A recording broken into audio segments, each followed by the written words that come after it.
Okay, fine, I'll talk about the Jack White-Donald Trump fight that's happening right now. My name's Dan Frampton, this is Punk News Now. Likes and subs, let's go.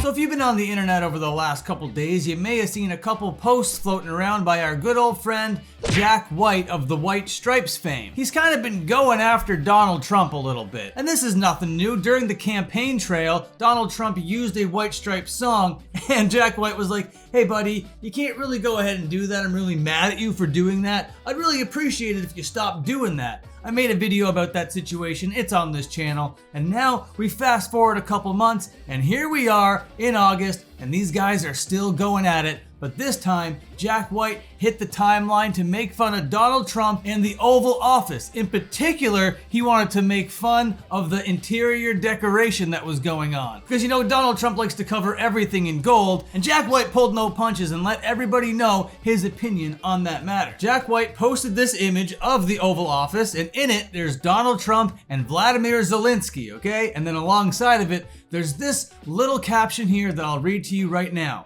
Look at how disgusting Trump has transformed the historic White House. It's now a vulgar, gold-leafed and gaudy professional wrestler's dressing room. I can't wait for the UFC match to happen on the front lawn too. He's almost fully achieved the movie Idiocracy. Look at his disgusting taste. Would you even buy a car from a con man like this, let alone give him the nuclear codes? A gold-plated Trump Bible would look perfect up on the mantle with a pair of Trump shoes on either side, wouldn't it? What an embarrassment to American history. Also pictured in this photograph is a real leader of a nation in a black suit, signed the Third. Pulled absolutely no punches, just roasting him, being like, yeah, the only thing missing from this is your little Bible and your little shoes. I find it very interesting that Jack White didn't throw in the Trump guitar into this post as well. Do you guys remember the Trump guitar? This fucking thing over here? TrumpGuitars.com in acoustic and electric. Jack White, you had a perfect opportunity to make fun of him for this guitar,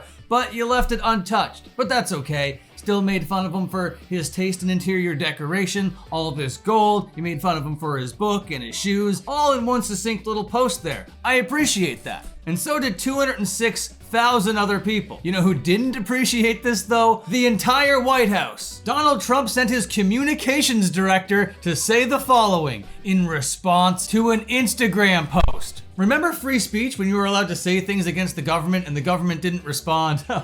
Man, those were the good old days, huh? So I'm about to read you the official White House response to rockstar Jack White's Instagram post. That's a real sentence. We're not in a dystopia. This is a utopia. Everything is great. Quote, Jack White is a washed up has-been loser posting drivel on social media because he clearly has ample time on his hands due to his stalled career. It's apparent he's been masquerading as a real artist because he fails to appreciate and quite frankly disrespects the splendor and significance of the Oval Office inside the People's House. The People's House! Let's go back and look at that house really quick. First, I gotta say, I got a little bit of a criticism for Jack White. This does not look like a professional wrestler's dressing room. I don't know if you know what a professional wrestler's dressing room looks like if you think that it's plated in gold like this. Did you watch Nacho Libre and think it was real? That's not real. Do you know where wrestlers dress? In dressing rooms. In the big leagues, they wrestle in arenas, so they dress in the exact same places as like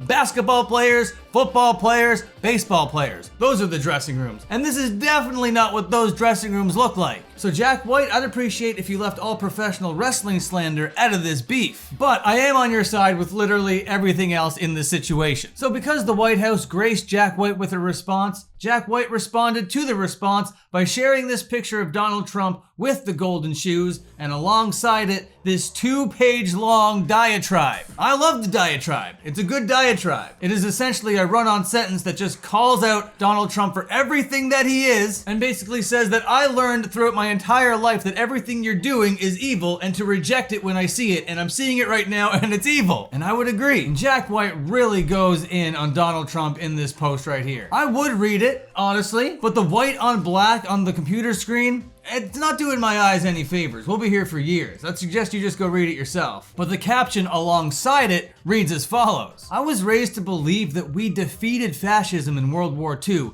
and that we would never allow it again in this world. I don't always state publicly my political opinions, and like anyone, I don't always know all the facts. But when it comes to this man and this administration, I'm not going to be like one of the silent minority of 1930s Germany. This man is a danger to not just America, but the entire world. And that's not an exaggeration. He's dismantling democracy and endangering the planet on a daily basis, and we all know it. Jack White III. And then he quotes Teddy Roosevelt to announce that there must be no criticism of the president or that we are to stand by the president right or wrong is not only unpatriotic and servile, but it's morally treasonable to the American public. End quote. Theodore Roosevelt. And then Jack White posted a couple other pictures to make fun of him as well. Donald Trump selecting which MAGA hat to wear today. This is the state of America. Oh my God. This is your guy, United States of America? This is what you celebrate? This is what you value? It would be so funny if it wasn't so scary. And I'm a Canadian. This stuff doesn't really affect me, but I am pretty dang close to it. And just seeing it happen down there, I'm like, oh man, what's happening to my American friends? And everybody that I'm talking to is either scared or pissed off, or they've completely switched sides and they're coping like nothing else, just as a means to survive in this day and age. It's really a sad state of affairs, and that's exactly what fascism is designed to do. Silence people so they're too afraid to speak up, imprison people so they're too afraid to act up, make sure stories circulate of you being mean to a lot of people so that people stop being themselves out in public, get the military on the streets. These are all like fascist tactics, and they're all currently happening. But as we sit here today, the White House hasn't responded to the response yet. Donald Trump feeling small and insecure, making sure to go out and send his communications director to respond to Jack White, rock star,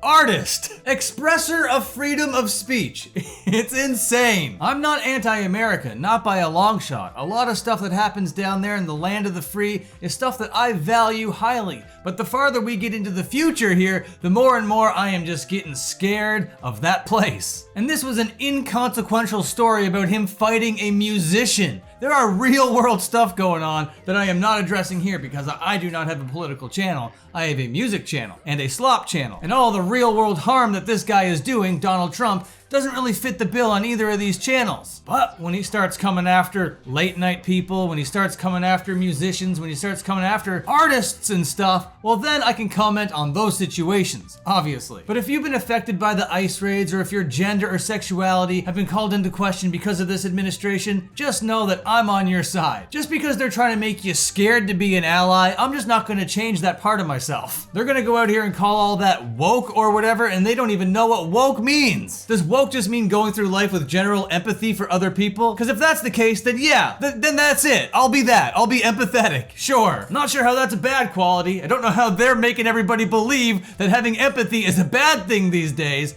But here we are. If you're a selfish billionaire, oh, well, you're the best kind of person in the world. But if you're a blue-collar, hard-working person, working for the people, working for your family, and speaking the truth, well, you're an enemy of the upper echelon. And you know what? I don't mind being an enemy of the upper echelon. You know, Donald Trump is trying to erase slavery from history, right? He's going through all the museums and trying to be like, no, let's not talk about that. Let's talk about how good we are, not about how bad we are. We're the heroes of our story. Crazy stuff, absolutely fascist stuff. Hate to see it. And if you're on his side, oh my God, I hope you're so happy. I hope you're having the best time ever. This is your time to shine. Enjoy it. Enjoy being suppressed. Enjoy being held back and robbed from. And then fire up your Twitter account to tell everybody how good it is. Okay, goodbye. See you later. Have a good one.